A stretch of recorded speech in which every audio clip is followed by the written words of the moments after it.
guys, I'm in LA at the Movieguide Awards celebrating faith and family films. Tonight is a night to celebrate beautiful family films that have something to say. Music brings the people together, and so does movies, and so does any sort of artistic expression.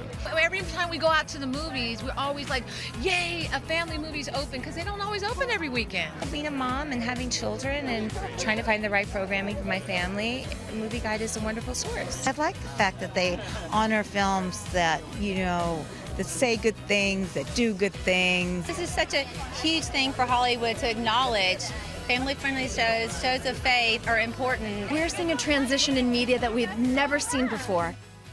Wow. Oh my gosh. You were there. I was there. That was so much fun. I was going to say, yeah, and the must have been. Movieguide Awards have been around for the past 22 years, every year honoring those in Hollywood making good, safe, family-friendly entertainment. Not boring. Good Not boring. stuff. Good This stuff. is good stuff. Good stuff, yes. That you can go to see with your whole family. Yes, and I wanted to share, I have right here the top 5 highest grossing films of last year. Iron Man 3, Despicable Me 2, Hunger Games, Catching Fire, Man of Steel, Monsters University. Do you know what all of them have in common? I happen to know. What? Can I tell our viewers at home? Tell them. This is pretty amazing. Top 5 films. Of last year. Not like 3 of the 5. 5 of the 5 just happen to be not rated R.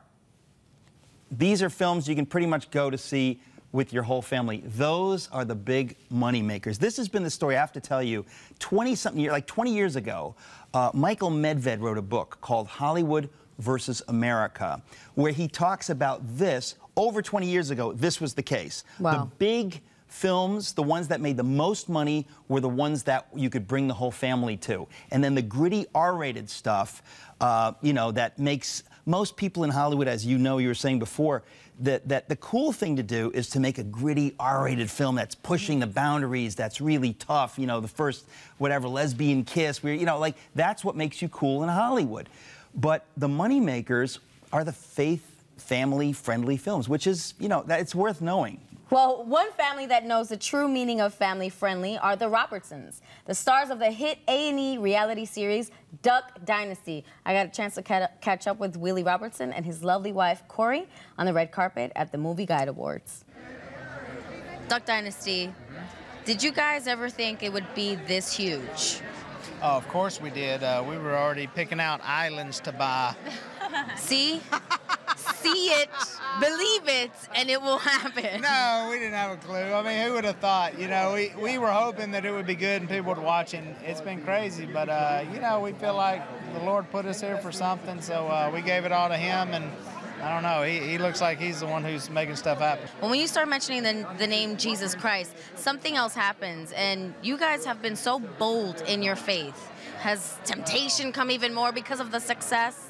Well, I mean, temptation's always been there. Oh, I mean, you know, it's the same. And I think, you know, Korie could tell you even before, that boldness was there way before Duck Dynasty. And I would have never guessed with your family. Never would have guessed the boldness. We just have a bigger platform, bigger audience now. And so, you know, people say, well, I hope you don't, you know, forget where you came from. But we believe that's the reason that we're here. So we're going to continue on with that. We try to live our lives, you know, we try to walk in the light like He is in the light. We're human just like everybody else. We mess up, we make mistakes, and we will continue to do that. And that's why Jesus is so important, because we're all flawed humans. Well, why do you believe some celebrities stray away from, you know, proclaiming their faith, especially with reality TV?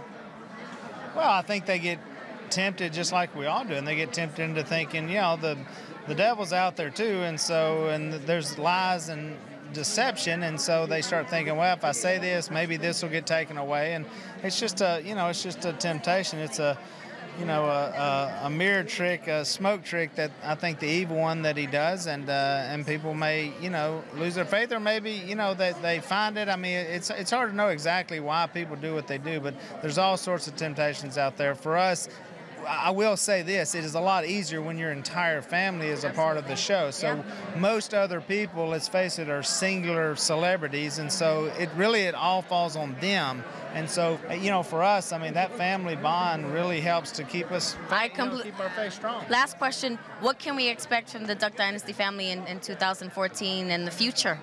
we're back making the show again. So another season is coming along? Oh, yeah, we just filmed an episode this week. It's really funny, and yeah, I mean, just, more of that, and we're making the most. As they say down south, we're making hay while the sun's out. I love that. I need to go to the South. I'm a New Yorker. I need to go where it's warm. Thank you guys so much. God bless you. Wow. I know you're jealous. I know you're jealous because I got to, interview them. And I heard, I'm just saying, a little birdie came and told me that Korie was reading your book, Bonhoeffer, by the pool, and I can't even get a copy. They don't have Amazon in the Bronx? Sorry. Well, so there no, but you go. Seriously, that's great. No joke, no joke. Those folks, I mean, I have to say, first of all, they are tremendously affable. You can just see they're likable, they're fun people, they're real, they're not like religious, right? They're just kind of fun people. But what's interesting is every time I see them, you get a little insight into the fact that they play these kind of down-home country folk, but the reality is they're pretty sophisticated, pretty smart.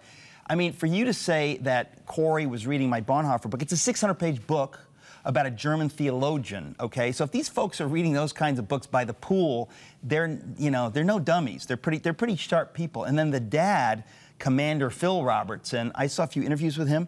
I was amazed. I think he has like a PhD. No, he has a master's degree. That's not a joke. So he has a master's degree? He has a master's degree. Wow, okay. The dude I didn't know is that. really smart. And he was like, I don't know, like All-State, Alabama or something. He was like a big deal jock in his day. And, so these are very interesting people. We're going to see them for a number of years. So you can see that there are people of faith My question. in Hollywood. My question. You are in Hollywood. I am. You live in that world. What do you see? Because to me, when I see all this stuff, I get hope. I get hope that they're beginning to understand that there's a heartland that wants something family-friendly, whatever. Not dumb and not boring, but family-friendly, sophisticated. You would be surprised the community of people of faith that you find. And it's finding those pockets of people. I mean, I have so many friends who are in huge films, and we get together whenever I'm able to go to LA, and we pray, we have Bible studies, and it's uplifting one another. Yeah. Because let me tell you, being an actor is so hard. You get constantly rejected, constant judgment of how you look and all this. So to come together with someone and have them pray over you, or even before you go to an audition and say, may the force be with you. Yeah. Grace is over you. Good luck. Break a leg. The funny thing is that the market has changed. I mean, 2004, The Passion of the Christ came out. That blew the doors and I worked, open. And I worked with Jim Caviezel. No. Yes, I did. Wow. And it was outstanding. It was amazing, and he was so humble. And there is something very special about that man. Not only was he in The Passion, but he's a person of serious faith. Devout, and he's in what? He's in some big show now. What is he in? Person of Interest. So there's all these actors out there that even if you don't know it, they're pretty serious. But I was going to say there's a whole bunch of films. The Passion cracked open the door. The Narnia movies came out very recently. As you know, there have been a number of movies. The Bible miniseries was huge. Some of the biggest numbers ever put up by the History Channel. So it seems to me like there's reason to be positive and hopeful. The seeds are being planted. Yeah, I would have to say so. Let's just keep the quality up. Awesome.